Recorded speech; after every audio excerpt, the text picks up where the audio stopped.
আসসালামু আলাইকুম, কেমন আছেন সবাই? টেস্ট অ্যান্ড টেলস উইথ সালমার একটি নতুন পর্বে আপনাদের সবাইকে অনেক অনেক আমন্ত্রণ জানাই। কোনো সুন্দর দৃশ্য থেকে নয়, কোনো ব্রেকফাস্ট রেডি করা থেকে নয়, সরাসরি আনবক্সিং থেকে শুরু করেছি আপনাদের সাথে গল্প করা। কিছু পার্সেল এসে জমে আছে, ওই যে দারাজের সেই সময় যে অর্ডার করেছিলাম, তো সেগুলো এখনও ওপেন করা হয়নি, সাজানো হয়নি, গোছানো হয়নি।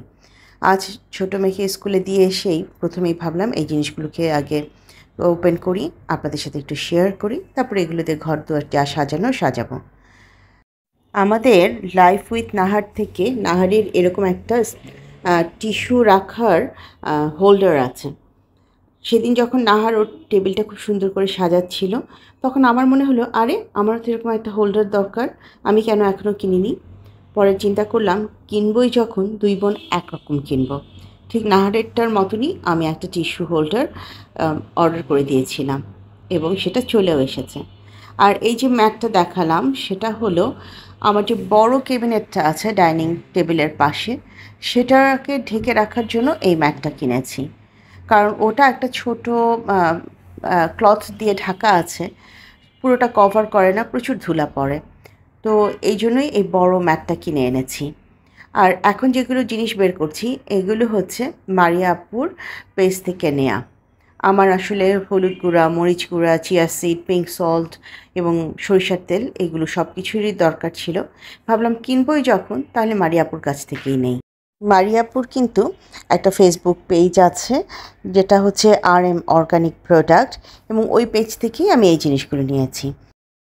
আমি নিজে অর্গানিক জিনিস ব্যবহার করতে খুব পছন্দ করি, আর বিশ্বস্ত একটা পেজ, পরিচিত মানুষের কাছ থেকে নেয়া, সব কিছু মিলে আমি আসলে খুব রিলিফ ফিল করি যখন আমি মারিয়াপুর কাছ থেকে কোনো জিনিস নিই। ওটা নিয়ে আমার চিন্তা করতে হয় না। আর চিয়া সিডটা দেখে না আমার ভীষণ ভালো লেগেছে। আমি প্রথমবার যে চিয়া সিডটা দেশে এসে কিনেছি সেটা একটা ড্যাশ.কম থেকে, অনলাইন শপিং ড্যাশ.কম থেকে নিয়েছিলাম এবং আমার একেবারেই পছন্দ হয়নি। আমি তারপরেও সেটা খেয়ে শেষ করেছি।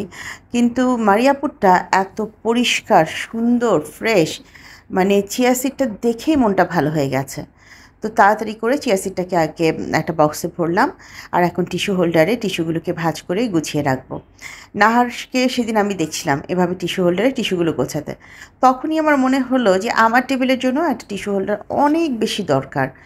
তো আসলে হয় না, আমরা একজন আরেকজনেরটা দেখে অনেক কিছু মনে পড়ে যায়।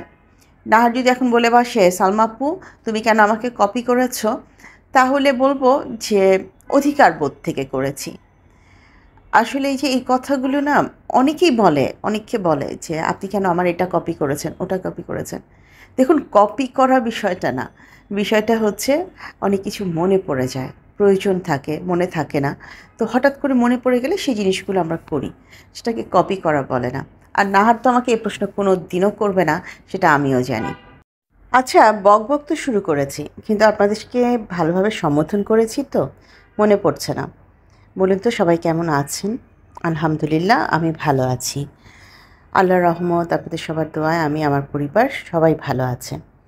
আপনারা যেখান থেকে আমাকে দেখছেন, আল্লাহ আপনাদের সবাইকে অনেক ভালো রাখুন সে দোয়া করছি। এটা মেটটা কিনেছি আসলে পুরোটা ঢেকে দেওয়ার জন্য, কিন্তু পুরোটা ঢাকা যায়নি, দুপাশ থেকে একটু একটু করে বের হয়ে আছে। আচ্ছা, তারপরেও যতটুকু কভার হয়েছে ততটুকুই ভালো। ঠিক এরকমই আরেকটা মেট কিনবো আমি আমার রুমে যে চেস্ট অফ ড্রয়ারটা আছে তার উপরে দেবার জন্য। 11/11 ক্যাম্পেইনে আমি আসলে অনেক কিছু অর্ডার করেছিলাম। এটার একটা ব্যাপার আছে, আমি প্রথম দিন কিছু অর্ডার করেছিলাম, কিন্তু তখন আমার মনে হয়েছে এটা প্রপারলি অর্ডারটা করা হয়নি। পরে আবারও সেকেন্ড ধাপে গিয়ে কিছু অর্ডার করি। তারপরে বিভিন্ন সময় অর্ডার করতে করতে এখন দেখা যাচ্ছে যে প্রতিদিনই একটা দুটো করে পার্সেল চলে আসছে। জানি না আমার এই অর্ডার শেষ হবে কবে, কারণ আমার নিজেরও মনে নেই আমি কী অর্ডার করেছি আর কী আসছে। আমার কথা বাদ থাকুক, আজকে আবার একটু ডাইনিং টেবিলের লুকটা এদিক ওদিক করতে এসেছি। কয়েকদিন পর পর ডাইনিং টেবিলকে একটু নাড়াচাড়া না দিলে আমার ভালো লাগে না, মানে শান্তি লাগে না। মনে হয় এদিক থেকে এটা সরাই, ওদিক থেকে ওটা অ্যাড করি, এরকম একটা অবস্থা। আমি জানি দুদিন পর পর এরকম ডাইনিং টেবিল নাড়াচাড়া দিলে আপনারা যে খুব বেশি বিরক্ত হবেন তা নয়, আপনারা এই জিনিসটাকে বেশ উপভোগ করেন। এই যে এখানে একটা বাটি ভর্তি চকলেট দেখছেন, তো আমার এভাবে চকলেট রাখতে খুব ভালো লাগে। আমার বাসায় আসলে আমার বাচ্চারা এখন এরকম চকলেট খায় না, কিন্তু কোনো বাচ্চা যদি আসে এরকম বাটি ভর্তি চকলেট সাজিয়ে রাখা আছে দেখলে ভীষণ খুশি হয়, বারবার জিজ্ঞেস করে চকলেট খাবো, এটা কি আমার জন্য?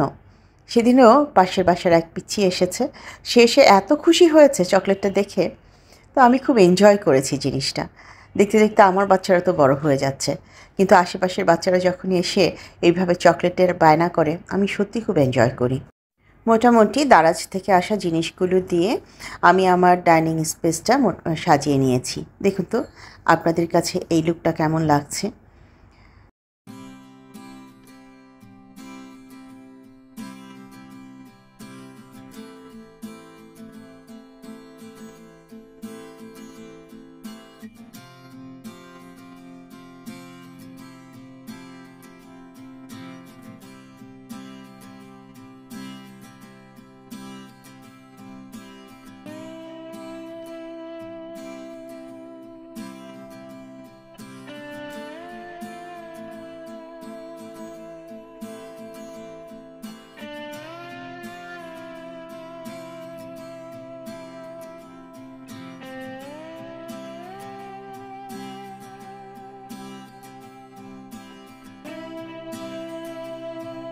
ঘর গুছিয়ে সোজা কিচেনে চলে এলাম।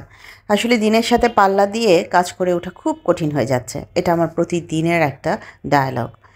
সকাল থেকে উঠে কাজ শুরু করতে করতেই দেখি 7টা বেজে গেছে।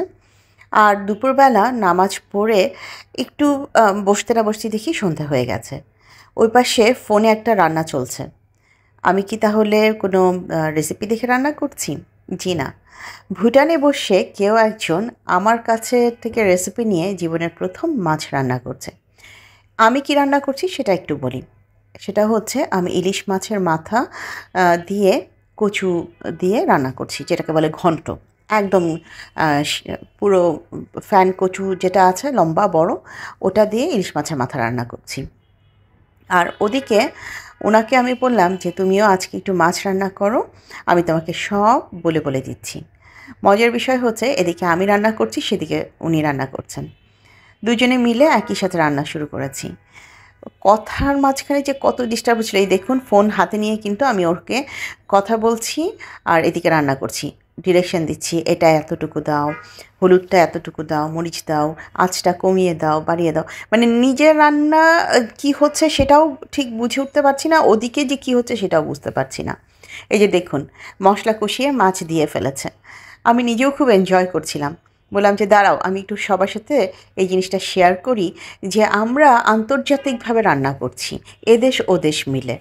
তো একদিকে ইলিশ মাছের মাথা দিয়ে কচু বসিয়ে দিয়েছি, অন্যদিকে একটু মুরগি রান্না করছি মেয়েদের জন্য। একটু বেশি করে রান্না করা থাকলে মাথাটা নিশ্চিন্ত থাকে যে আচ্ছা খাবার একটা না একটা কিছু আছে। গত কয়েকদিন শুধু রান্নাই করছি এবং অন্য দিকের কাজ করছি। কিচেনটা ডিপ ক্লিন করা খুব বেশি প্রয়োজন। আজ রান্না করতে করতেই চিন্তা করলাম হাতে আমার মাত্র 40 মিনিট সময় আছে। এই 40 মিনিটেই আমি যতটুকু সম্ভব কিচেনটাকে ডিপ ক্লিন করব। আসলে মাঝে মাঝে এত বিরক্ত লাগে যে শান্তি মতন কোনো কাজ করতে পারি না আমি। আজকাল মাঝে মাঝে সত্যি মনে হয় ইস যদি ওমেন্স পাওয়ার মুডটা আমাদের ভেতর সত্যি সত্যি থাকতো, তাহলে কিন্তু এই সময় কাজ করে অনেকটা এগোতে পারতাম। এই ওমেন্স পাওয়ার মুড ব্যাপারটা আমার পুরনো দর্শকরা জানেন, নতুন যারা তারা এই ওয়ার্ডটার সাথে পরিচিত নন। ব্যাপারটা হচ্ছে অনেক আগে আমি বলেছিলাম যাদের নামের শুরুতে এস থাকে তারা এক ধরনের ওমেন্স পাওয়ার মুড নিয়ে ঘুরে বেড়ায় এবং তাদের সেই ওমেন্স পাওয়ারের কারণে সব কাজ খুব চটজলদি হয়ে যায়। আসলে পুরো কথাটাই মজার ছলে বলা, এবং এই কথাটা একটা সময় ইউটিউব অঙ্গনে এত বেশি মজার ছলে সবাই ব্যবহার করতো যে আমি নিজেও খুব আনন্দ পেতাম। আমার দু একটা কথা ইউটিউব অঙ্গনে বেশ সমাদৃত, তার মধ্যে একটা হচ্ছে লাইক করতে আঙ্গুল ব্যথা করে না, এবং অন্যটা হচ্ছে ওমেন্স পাওয়ার মোড অন করে দিয়ে চটজলদি কাজ করছি। এদিকে আমারও রান্না শেষ, ওদিকে তারও মাছ রান্না শেষ। আমি একসঙ্গে যখন দুটো রান্না শেষ করেছি তখন তার একটা রান্না শেষ হয়েছে, কিন্তু শেষ তো হয়েছে, এবং তিনি খেয়ে বলেছেন তার নাকি অনেক ভালো লেগেছে। তো আমি আসলে বসে না থেকে চটজলদি এদিকে যতটুকু সম্ভব ক্লিন করা শুরু করে দিয়েছি।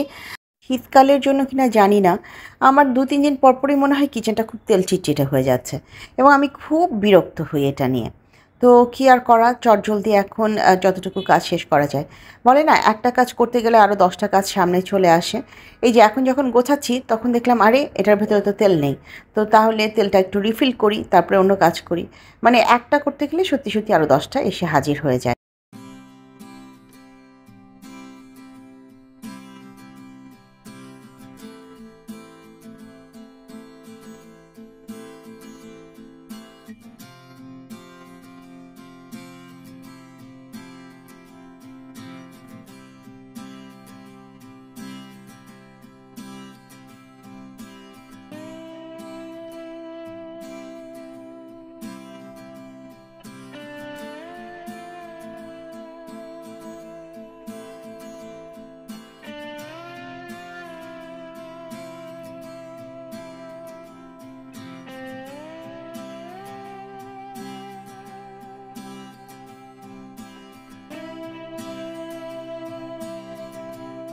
সেদিন লাইফস্টাইল অফ দীপা থেকে দীপা আপুকে দেখলাম আরএফএল থেকে খুব সুন্দর কিছু বাস্কেট কিনে ফ্রিজে রাখার জন্য কিনেছে এবং ফ্রিজটাকে সুন্দর করে পরিষ্কার করে সেগুলো দিয়ে গুছিয়েছে।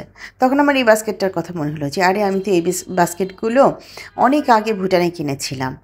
আসলে ভুটানের এই প্রোডাক্টগুলো খুব সুন্দর পাওয়া যায় এবং দামটাও অনেক রিজনেবল থাকে। দেশে এসে একটাও আমার কেনা হয়নি, আরএফএলেও আমি সেভাবে খুঁজে দেখিনি যে কী আছে কী নেই।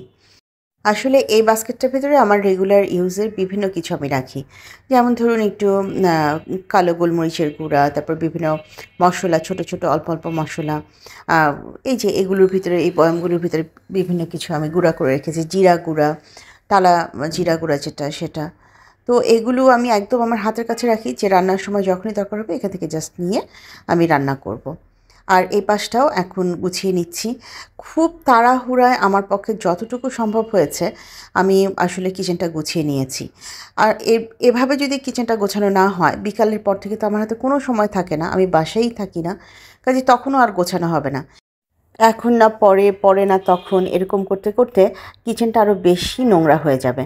তো আজকে যতটুকু সময় পেয়েছি তার মধ্যেই কিচেনটা পরিষ্কার করে নেওয়ার চেষ্টা করেছি। আসলে এত ডিটেলসে পুরো কাজটাও দেখানো সম্ভব না, ভিডিওটা অনেক বেশি বড় হয়ে যাবে, এমনিতেই বড় হয়ে যাচ্ছে। তো আমি এখান থেকে বেশ খানিকটা অংশ এডিট করে কাটছাট করে একেবারে ফাইনাল একটা লুক নিয়ে আপনাদের সামনে আসছি। পুরো কিচেনটা পরিষ্কার করবার পর, ডিপ ক্লিন করবার পর খানিকটা এমন হয়েছে দেখতে। বলুন তো আপনাদের কেমন লাগছে? আমি নিজের মন থেকে খুব রিলিফ ফিল করছি যে অনেকদিন পর কিচেনটা ডিপ ক্লিন করা হলো। আর এই হচ্ছে বাচ্চাদের জন্য যে মুরগিটা রান্না করছিলাম সেটা। তারপর অন্যদিকে আমি একটু ডাল গরম করে নিয়েছি, ডালটা আগেই রান্না করা ছিল, জাস্ট একটু জাল করে নিয়েছি। আজ এই পর্যায়ে থেকে আমি আপনাদের কাছ থেকে বিদায় চাইছি। আমার নতুন বন্ধু, পুরনো বন্ধু যে যেখান থেকে আমাকে দেখলেন, ভিডিওর কোনো একটি অংশ যদি আপনাদের ভালো লেগে যায়, কাইন্ডলি লাইক, কমেন্ট, শেয়ার এবং সাবস্ক্রাইব করে আমাকে এগিয়ে যেতে সাহায্য করবেন। যারা প্রথমবারের মতো আমাকে দেখলেন, ভিডিও ভালো লেগে গেলে আমার বন্ধু হয়ে আমার পাশে থেকে যেতে পারেন। আজ তাহলে এখানেই বিদায় নিচ্ছি, দেখা হবে আরও একটি নতুন পর্বে। সে পর্যন্ত সবাই অনেক বেশি ভালো থাকবেন, নিজেদের খেয়াল রাখবেন। আল্লাহ হাফেজ এবং আসসালামু আলাইকুম।